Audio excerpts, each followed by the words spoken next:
Okay, let's unpack this. You know how it is scrolling through endless Amazon Oh listings? yeah, it's easy to get lost. Right. So today, we're doing the hard work for you, taking a deep dive into one specific product.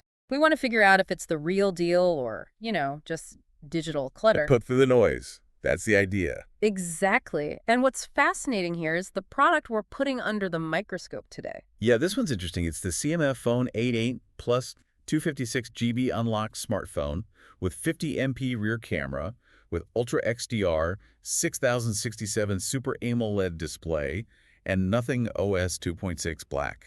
Quite a title. It really is. You'll find it in the cell phones and accessories section on Amazon, naturally. And we've got the official rundown, right? Yeah. Specs, features, all that Yep, jazz. straight from the source. But crucially, we've also sifted through a pile of genuine feedback from people who've actually used this thing day in, day out. That's where the gold usually is. Real experiences. Totally. We're here to pull out the key insights to help you decide if the CMF Phone 1 deserves your attention and, well, your money. So let's get started. What are the core ingredients? What's it made of? How big is it? The fundamental features. Right, so the CMF Phone 1, it's an unlocked smartphone, and the brand is CMF by Nothing. Okay, CMF by Nothing. Got it. Operating system. It runs on Nothing OS 2.6. Now, RAM is interesting. It comes with 8 GB installed, but here's a clever trick they have. Oh, It's got this RAM booster feature. Basically, it can borrow space from the phone's storage, the 256 gigs it comes with.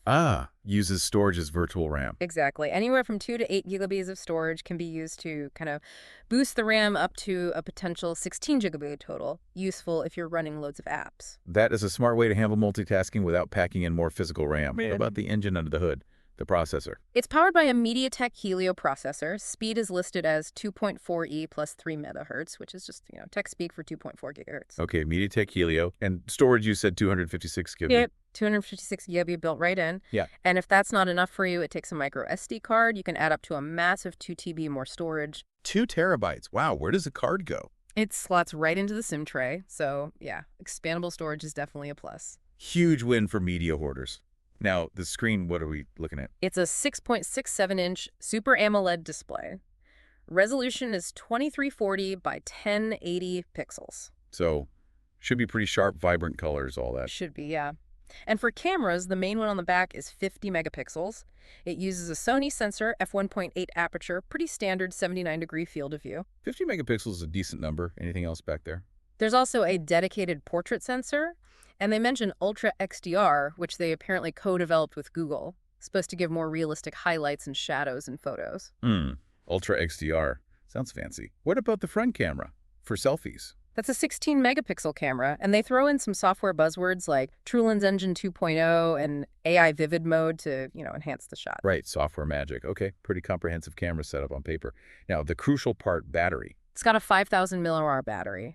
The claim is up to 2 full days on a single charge. 2 days is bold. Depends heavily on usage, of course. Oh, absolutely. But it does support 33W fast charging. They say you can get to 50% charge in just 20 minutes. That's quick. Getting half your battery back in 20 minutes is pretty useful. Definitely. And it also has some battery health technology, smart charging modes and stuff to help the battery last longer over time. Nice touch. Connectivity. Other bits and pieces. Standard Bluetooth, of course. Interestingly, it integrates with ChatGPT, but that seems to be mainly if you have other devices in the Nothing ecosystem. An ecosystem play, physical stuff. Yeah. Size, weight. It's relatively slim. Dimensions are about 4.7 by 2 inches and just over a quarter inch thick. Weighs around 7 ounces or 200 grams. Okay, pretty standard size and weight then. Colors. This one is listed as black, but some reviews we saw mentioned a light green version being available too. Good to know there might be options. Anything missing? Yeah, one key thing, no traditional headphone jack. The disappearing headphone jack strikes again. What's in the box beside the phone? Just the usual suspects. Plus, they do throw in a phone case, which is a nice little bonus. Saves you buying one right away. Always appreciate a case in the box. Okay, so that's the phone in a nutshell, based on the specs. Right. But the real story comes from the people who've actually bought it and used it. Let's dive into that real-world feedback. Maybe start with the good stuff. Absolutely. What's the general feel? You said the rating was pretty high. Yeah, really positive overall. It's sitting at 4.5 out of 5 stars, averaged from 69 global ratings. And get this, 72% of those were 5-star reviews. Wow, 72% 5 stars is strong. What's the main reason people love it so much? Overwhelmingly, it's the value for money. That came up again and again. The magic price-performance ratio. What were they Yeah. saying exactly?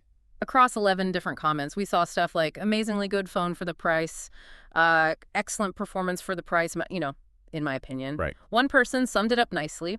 It packs in everything you need and leaves out everything you don't to give you a very reasonable price. That's a great way to put it. Did they compare it to anything else? Yeah, favorably compared to Redmi phones in the same price bracket. And those are often seen as like the benchmark for budget value. That is high praise. What else were people liking? Design was another big hit. 9 positive mentions. People said they love the aesthetics, noted the very good design and color. So it looks good, feels good. Apparently so. They liked the great UI design, the user interface, and the Super AMOLED screen itself got specific shout-outs. Makes sense. A good screen makes a big difference. Interestingly, one reviewer even appreciated that it didn't have flashy lights and haptics, so maybe a more understated appeal for some. Huh. And you mentioned customizable backs. Yeah, they mentioned you can buy interchangeable back cases separately, so you can switch up the look if you want. Okay, so good value, nice design. How does it actually run? Performance, responsiveness. Got a lot of positive comments there, too. Described as super snappy, slick, fast, having excellent system and fluidity. Snappy is always good. Yeah. Any heavy users comment? Yeah, one person who said they switched from an iPhone 15 Pro Max, no less. Whoa, big switch. Right. They called themselves a heavy user and said the processor works just fine, even with like 15 plus apps running in the background. That's impressive. Suggests it handles multitasking well without getting bogged down. Seems like it. That's a strong endorsement, especially coming from an iPhone Pro Max user. Definitely. What about that battery life in practice? Did it live up to the 2-day claim for anyone? Well, 2 days is always subjective, but battery life got 6 positive mentions. People called it decent, even by far the best on any smartphone I have purchased in years. High praise again. And several said it lasts at least 2 days. One person who listens to podcasts all workday said the battery life was great. Okay, so battery life seems genuinely strong. And the charging speed. 5 positive comments there. Fast charging, super fast. One user actually timed it.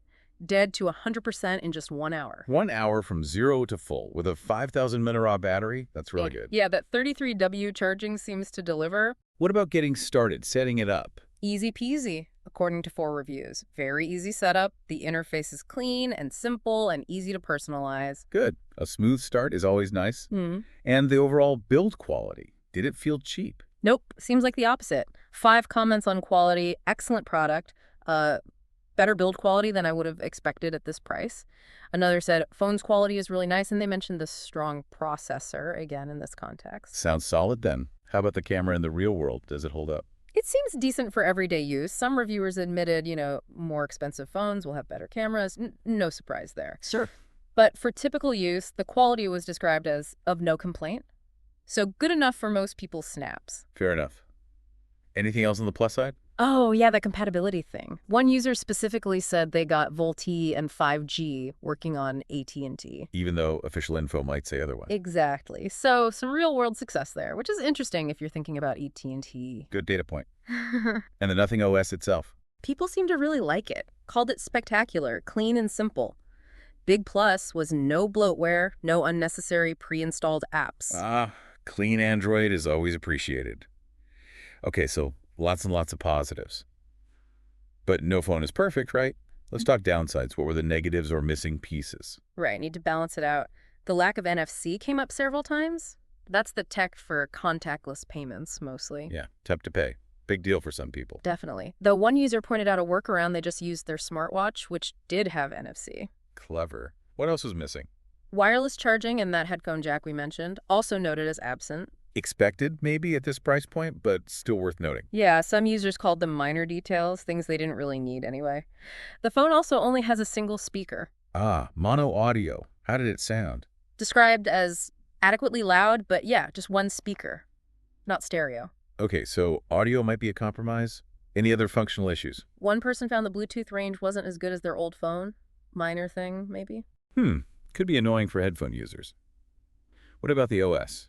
Any friction there? A few people coming from Samsung Galaxy phones found the navigation a bit different, like missing the dedicated back or recent apps buttons they were used to. Ah, gesture navigation versus buttons.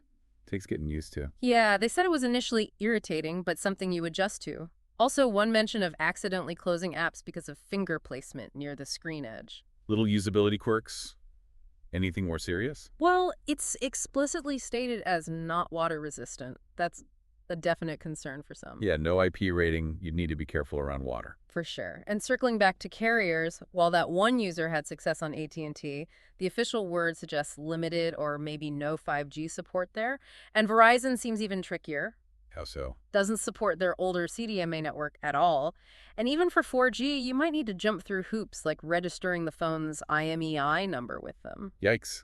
So carrier compatibility needs careful checking, especially in the US. Absolutely. T-Mobile seems to be the safest bet in the US based on the info. Okay. Any other user complaints or wishes? One user wished for a removable battery in future models, which is pretty rare these days. And at the time of the reviews, accessories like the matching wallet or kickstand were hard to find. Accessory availability can be annoying early on. Okay, so potential buyers need to weigh that missing NFC, lack of water resistance, single speaker, and definitely check carrier compatibility. That sums it up pretty well. So taking all that into account, the really strong positives on value, performance, battery, design, and then these specific drawbacks, what's the final verdict?